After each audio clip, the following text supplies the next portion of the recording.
What's up guys, it's been a while since I updated you, so here I am again. I'm just going to talk over another training video, some footage that I've recorded over the past few weeks. This first clip right here is squatting 180 kilos for 10 reps. Now, I think this is a personal best. I don't recall doing this ever before.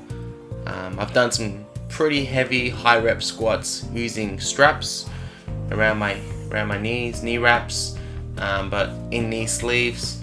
I don't think I've ever done 180 for 10, so pretty happy, pretty proud about that. That was a couple of weeks back now.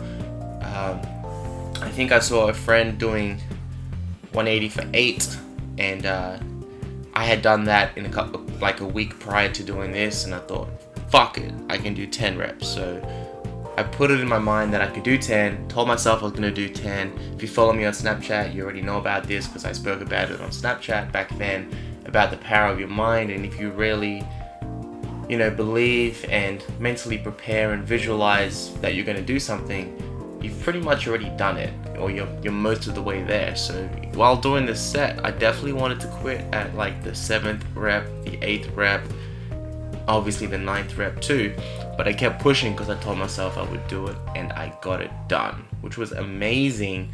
A couple of weeks following that, my hips started to hurt a bit. I was squatting heavy quite a bit and deadlifting heavy too, so I started incorporating a bit more mobility work, which you can see right here. This is what I should be doing every time I train, regardless of what muscle group I train, and I'm just focusing on doing some banded squats, a couple of other exercises as well, some shuffles, and some upper body work as well. So you'll see me doing a range of mobility work right here, using the band around my knees. I also tend to do it around my ankles as well for different movements. See how we go. While I'm doing it, I'm really trying to think about my hips, my glutes, keeping my legs straight, and just trying to loosen things up, stop them from getting too tight, because my left hip flexor tends to get quite painful, quite tight if I don't take care, do my homework, do this mobility work, especially since I like to get nice and low when I squat for the most part. So right now, I guess I'll talk about my current macros while you guys watch this video. So right now I'm doing a 3-day diet break. This is the first official diet break of my contest prep. However, exactly a month ago, maybe 5 weeks ago now, I was in Sydney for that fitness summit, which I considered to be a 3-day diet break as well, because I didn't track macros, I didn't take a scale with me. I relied on protein powder and guesstimating my food, so it was kind of like a mental break, which is what a diet break is, it's part of as well. So I did that, and that was fun. So now it's been about 5 weeks since I did that, and it was definitely time to do it again. This time it was suggested by my coach, which is great because I felt like I really needed it. Hunger was very high, cravings were very high, and just overall strength and excitement to train and to be consistent was on the lower end, or had been on the lower end the past week or so, even though I stuck to my goals and kept doing the work. So I got a 3-day diet break, which essentially is just a move up in carbs from 335 grams of carbs, if I recall correctly, 315 grams of carbs actually on a training day, and 265 carbs on a non-training day. That was what I was running.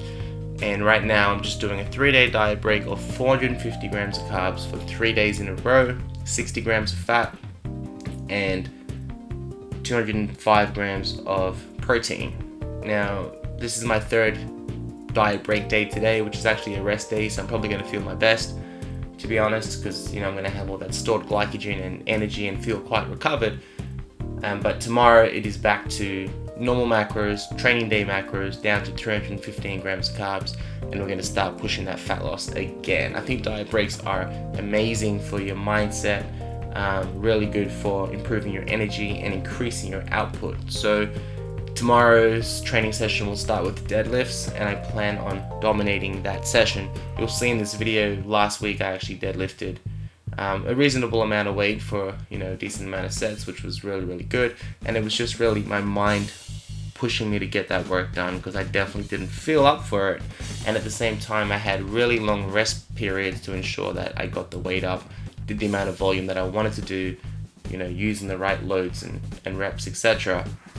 And not just rushing it. If you're low on energy, you're in a contest prep and you rush things, chances are you're not going to train at your full potential. And sometimes an RPE of 8 or 9 is really like a 7 or 6, but you're just, you're limiting your rest time, your recovery time, and you're not really going to your full potential. So you'll see soon in this clip me doing some deadlifts at an RPE of 9 to 10, and definitely using an appropriate weight that felt like that.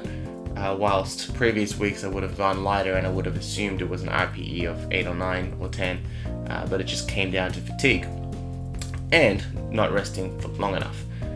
Anyways, with the 3-day diet break, 450 grams of carbs over 3 days. Now, what I decided to do was on the first day, I tracked my macros, planned it to hit my numbers on the point and whatever else. And then coming towards the afternoon or the evening, I thought to myself, if I really want to make the most of this diet break, psychologically, more than anything, I should probably allow myself to eat more than, what's planned here, and then just make up for it. So I'll talk to you guys more about that in a second. I think it's about to show you something different. Alright, so we got some front squats right here. So this footage was from last week as well. With front squats, I've just been trying to stay upright a little bit more, so I don't really focus on mobility enough. Flexibility, stretching, keeping my elbows up nice and high, keeping my upper back nice and upright as well. I'm not the best at improving my technique on a front squat because I don't do them often enough, and I would put it down to being lazy, to be honest. But if a front squat was a powerlifting lift, one of the big 3, I would probably emphasize more technique coaching on that, or practice improving my technique and doing drills and things to improve it. But I was pretty happy. I ended up doing 140 kilos for my front squat, so that was cool. Going back to the diet breaks, what I did was Monday I decided to just borrow macros over those 3 diet break days. So I just ate until I was happy. I reached the target of 450 carbs and I was like, I could do with some more ice cream. I don't feel satisfied. I feel fuller, but the hunger is still high. So I ended up having about 200 grams of ice cream extra, and I also had a Snickers bar chocolate. So that 200 grams of ice cream and the Snickers were actually above my goals in terms of macros for that day. So what I did was I moved 100 grams of that ice cream to the next day and 100 grams to Wednesday, being today. And I moved the Snickers over 2 days as well. So half a Snickers yesterday and then half a Snickers today. So what that means is I've accounted for the going over those macros. And then yesterday I accounted for that ice cream and that half a Snickers within my day. So I actually ate less calories yesterday to allow for the ice cream and the Snickers, and then again today being my last diet break day, at around 3,200 calories, I'll actually consume like 2,900 calories or something like that, to account for that 100 grams of ice cream and that half a Snickers bar as well. So you can borrow macros from other days as long as at the end of the week your calories are on point. But I definitely just wanted to ensure that I had one day which was like eating freely, almost like having a free meal type thing, but also accounting for it and then making sure it doesn't affect my following days.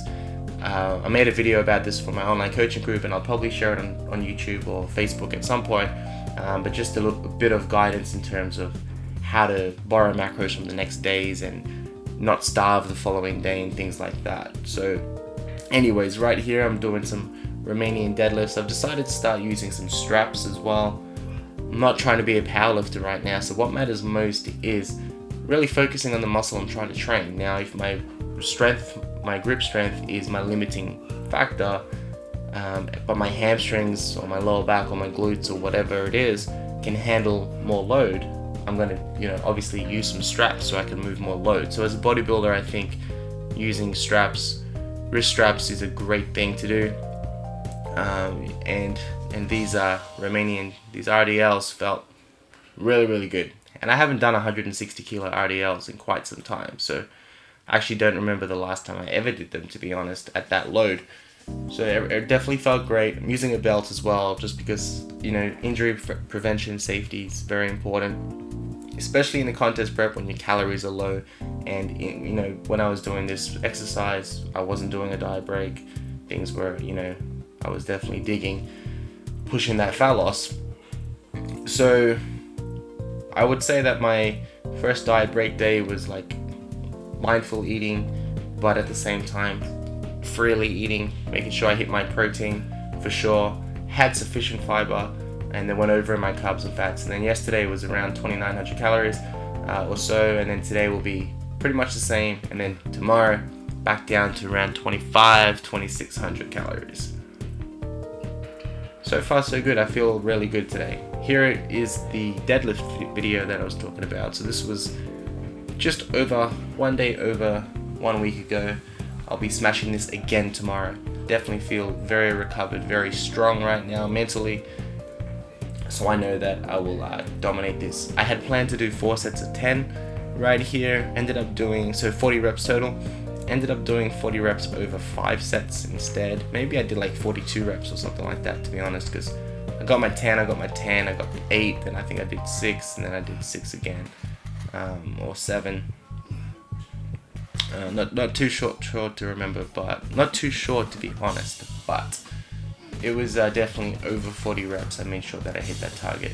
It just took me a set or two longer to get it done, but I got it done. So this set right here felt great. Right after doing this set, I actually ripped up my quads from the bar, the straps, and actually my fingernails. So make sure you cut your nails if you're going to be doing some sumo deadlifts. I had to buy a new nail clippers to do that. So anyways, got this done, and then I went over and did some bench press. The plan here was sets of 5, sets of 5, sets of 3, sets of 3. So 4 sets total.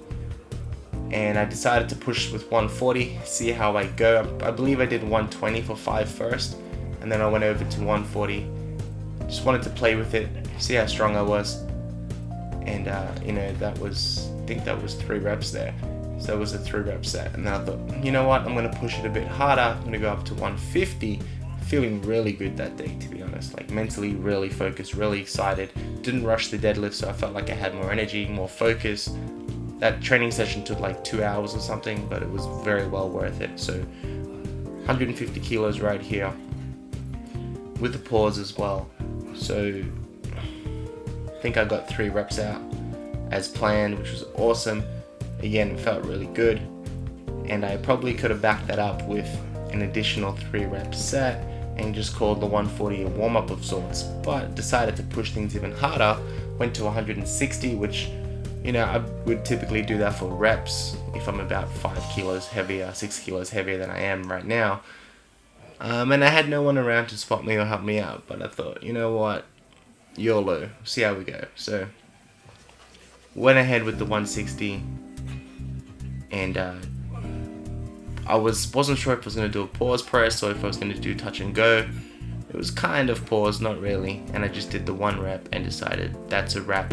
Still have to do some flat dumbbell press, which is right here, so I didn't want to just kill myself completely. At the same time, I didn't want to get injured either, so ended up grabbing the 65 kilo dumbbells.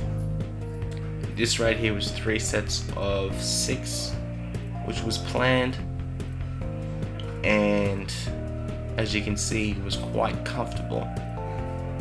I want to say that my dumbbell strength is going up, barbell strength not quite, but my dumbbell strength, especially on the pressing movements, it's still pretty good. It's not too bad. This was my last set of doing that, and I just said to myself, screw it, just go as many reps as you can, kind of loose form, just try to smash it out. I always think about pushing the weight through the roof when I do these, controlling it down, but then it just being as explosive as possible to get that weight back up. I don't know how many reps I did, but I think it was like 8 or 9. Something like that. I'm not too sure. But I did some other training as well on that day. This was actually yesterday, just mucking around. Just filmed a little bit of training. This was my last set. Training at home. Did not have the 65 kilo dumbbells or the 60s or anything like that. Only go up to 50s. So I did 5 sets. I was meant to do 3 sets of 6. I did 5 sets of anything between 13 or 15 to 20 reps. I'm not sure which video, how many reps I did in this one in particular, but at the top end, I got 20 reps. At the low end, I think I got 13 or 14 or something like that. A couple of sets I went nice and slow and controlled, and others I just smashed them out. This right here is how I was looking about 5 days ago, in some pretty good lighting, but not the best posing. But that's it guys, that's a wrap. Stay tuned for more.